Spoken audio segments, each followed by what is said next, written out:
Hello students, आज हम class +2 का चैप्टर 1 रिप्रोडक्शन इन ऑर्गेनिज्म का lecture number 5 post fertilization events करेंगे।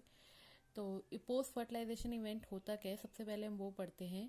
Events in sexual reproduction after the formation of zygote are called post fertilization events. Sexual reproduction के बाद जो zygote बनता है, उसके बाद जितने भी इवेंट्स होते हैं उनको हम बोलते हैं post fertilization events. Zygote formation of diploid zygote is universal in all sexually reproducing organism. मतलब जो ऑर्गेनिज्म सेक्सुअली रिप्रोड्यूस होते हैं उनमें क्या होता है, रिप्रोडक्शन के बाद जाइगोट बनता ही है। In organism with external fertilization zygote is formed in the external medium. जिन ऑर्गेनिज्म में एक्सटर्नल फर्टिलाइजेशन होती है, जैसे कि फिशेस के केस में होती है, जाइगोट जो होता है वो एक्सटर्नल मीडियम जैसे कि वाटर में ही डिवेल्प होता है। whereas in those exhibiting internal fertilization zygote is formed inside the body of organism। और जिनमें इंटरनल फर्टिलाइजेशन होती है उनमें जाइगोट ऑर्गेनिज्म की बॉडी के इनसाइड ही बनता है।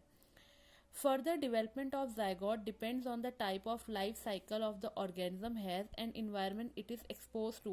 Further किस तरीके से zygote develop होगा वो डिपेंड करता है कि उसका लाइफ साइकिल किस तरीके से चलता है, दूसरा वो किस तरह के इन्वायरमेंट में है, उस पर डिपेंड करता है कि फर्दर किस तरीके से zygote की डेवलपमेंट होगी। In organism belonging to fungi and algae, zygote develops a thick wall that is resistant to desiccation and damage। Organism जैसे कि फंगी और एल्गे के जो ऑर्गेनिज्म होते हैं उनमें जो जाइगोट होता है, जाइगोट के आसपास एक मोटी वॉल सी बन जाती है, दीवार बन जाती है, जिसके दीवार के अंदर जो ऑर्गेनिज्म होता है जिसके कारण कि उसको कोई डैमेज ना पहुंच सके। It undergoes a period of rest before germination. Germinate होने से पहले वो कुछ टाइम तक रेस्ट में रहता है और जब कंडीशंस फेवरेबल होती है उस टाइम पे वो जर्मिनेट होना स्टार्ट होता है। In organism with haplontic life cycle, zygote divides by meiosis to form haploid spores that grow into haploid individual। Organism जिनमें हैप्लॉन्टिक लाइफ साइकिल होता है, मतलब एक बायोलॉजिकल लाइफ साइकिल होता है, उनमें जाइगोट पहले मायोसिस से डिवाइड होता है, उसके बाद वो हैप्लॉइड इंडिविजुअल में क्या होता है, अपनी लाइफ स्पेंड करता है।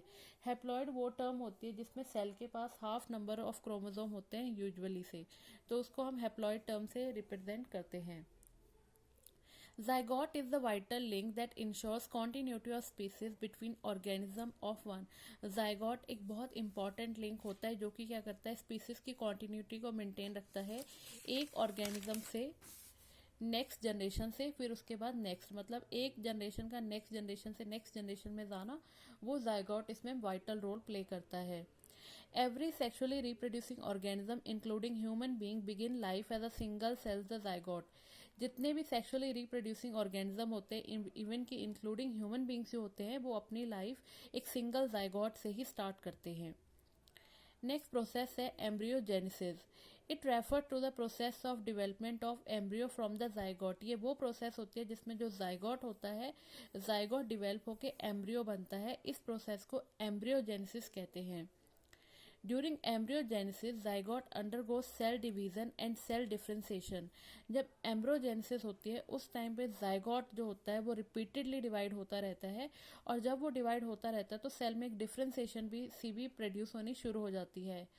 While cell division increase the number of cell in the developing embryo, जैसे जैसे क्या होता है सेल डिवीजन बढ़ती है, सेल डिवीजन बढ़ने के साथ साथ सेल की नंबरिंग बढ़ती है, सेल की नंबरिंग बढ़ती है तो धीरे धीरे एम्ब्रियो बनता है। एम्ब्रियो में फिर क्या होता है, ग्रुप ऑफ सेल में क्या होता है, अलग अलग मॉडिफिकेशन होती है, स्पेशलाइज टिश्यूज बनते हैं, और ऑर्गन जो होता है वो धीरे धीरे क्या होता है, ऑर्गन से मिलकर एक ऑर्गेनिज्म बनता है। पहले जाइगोट के जो सेल होंगे रिपीटेडली डिवाइड होते रहेंगे, एम्ब्रियो बनेगा, एम्ब्रियो में फिर मॉडिफिकेशन होती रहती है, उसमें स्पेशलाइज टिश्यू डेवलप होते हैं, उसमें कुछ ऑर्गन्स बनते हैं और वो सारे टुगेदर मिलकर एक ऑर्गेनिज्म बनाते हैं। Animals are categorized into oviparous and viviparous based on whether the development of the zygote takes place outside the body of female parent और इनसाइड। एनिमल्स को दो क्लासेस में डिवाइड कर रखा है, ओविपेरस और विविपेरस पे। ये क्लासेस इस तरीके से डिवाइड कर रखा है कि जो जाइगोट है अगर वो आउटसाइड हो रहा है तो उसको कुछ और नाम दिया गया है, और अगर इनसाइड हो रहा है तो कुछ अलग। और अगर वेदर वो जो जाइगोट बन रहा है वो अगर एग से बन रहा है तो वो ओविपेरस है। अगर वो अनफर्टिलाइज एग या फिर वो बर्थ से या वो बर्थ से हो रहा है तो वो विविपेरस होगा। आगे इसको क्लियर करते हैं। In oviparous animals like reptiles and birds, oviparous animal जैसे कि रेप्टाइल्स हो गए, स्नेक हो गए और जो बर्ड्स हो गए, the fertilize egg covered by a hard calcareous shell, जो फर्टिलाइज एग होता है उसके आसपास एक बहुत हार्ड सा शेल होता है, are laid in a safe place in the environment, और वो क्या होता है उस शेल के अंदर ही एक सेफ इन्वायरमेंट में रहते हैं। After a period of incubation young one hatch out, और जब उनका इंक्यूबेशन पीरियड कंप्लीट होता है तो जो यंग वन होता है वो बाहर आता है। जैसे इन केस ऑफ, जैसे आपने देखा होगा बर्ड्स के केस में वो अपने अंडे को अंडा देती हैं। अंडा देने के बाद जो अंडा होता है पूरा इंक्यूबेशन पीरियड में रहता है, और जब इंक्यूबेशन पीरियड कंप्लीट होता है तो अंडा टूटता है और छोटी सी जो बर्ड होती है वो बाहर आती है। इन विविपेरस एनिमल्स जो क्या करते हैं यंग वंस को बर्थ देते हैं। विविपेरस एनिमल्स इनमें मैमल्स आते हैं including human being. The zygote develop inside the young one of a female organism, जो यंग वन होता है वो फीमेल और बॉडी के अंदर ही प्रोड्यूस होता है। After attaining a certain stage of growth the young ones are delivered out of the female organism, जब वो पूरी तरीके से ग्रोथ उसमें प्रॉपर हो जाती है, मतलब उसमें ऑर्गेन्स प्रॉपरली डिवेल्प हो जाते हैं, तो यंग वन जो होता है फीमेल ऑर्गेनिज्म से डिलीवर्ड होता है। Because of proper embryonic care the protection chances of survival of young one is greater in the viviparous animals. Viviparous animals के केस में जो एम्ब्रियो होता है उसको प्रॉपर प्रोटेक्शन होती है तो उसके सर्वाइवल के चांसेस थोड़े ज़्यादा होते हैं as compared to oviparous animals के। In flowering plant the zygote is formed inside the ovule. Flowering जो प्लांट्स होते हैं, प्लांट्स के केस में जो जाइगोट होता है वो ओव्यूल के अंदर ही डिवेल्प होता है, और फर्टिलाइजेशन होने के बाद सेपल्स, पेटल्स, स्टेमिन और of the flower falls off. जो फ्लावर में फर्टिलाइजेशन होती है, मतलब जब पोलन ग्रेन स्टिग्मा पे लैंड हो जाते हैं उसके बाद ओव्यूल तक चले जाते हैं, उसके बाद फर्टिलाइजेशन होती है।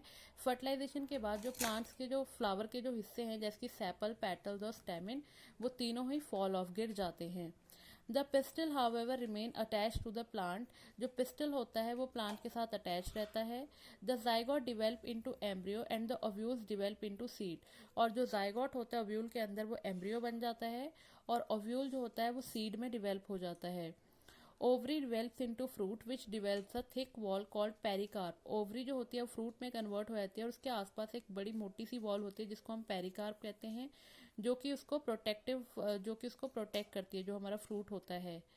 After dispersal seed germinate under favourable condition to produce new plant, और डिस्पर्जल जब होती है उस केस में सीड फिर जर्मिनेट होता है जब कंडीशंस फेवरेबल होती हैं, और सीड जब जर्मिनेट होता है तो एक नया प्लांट बनता है।